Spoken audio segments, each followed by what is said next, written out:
guys, I'm Marsha from Avrai Technologies. So for today, I will be showing you guys how to use the annotation and screenshot on your Javiya Smartboard. So when you open your Javiya Smartboard, you will be seeing this toolbar right here. Just click on it and you can see 6 toolbar and just click on the 4th one. So after you're clicking on it, you can see 4 icons down below. So the first icon is a pen tool, eraser tool, a QR code, and where you can minimize your annotation. So let's try out the pen tool.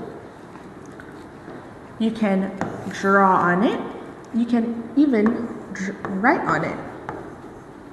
You can also use your fingers to write and to draw.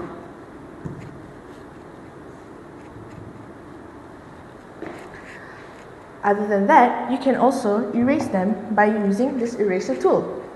You can use your fingers or even the palm of your hand.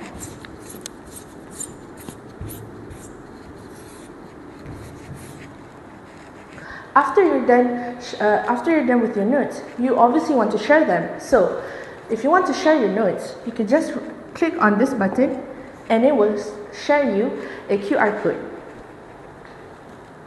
After you are done with your notes, you can just click on this button and it will minimize your annotation and you are done. So thank you so much for watching. Bye!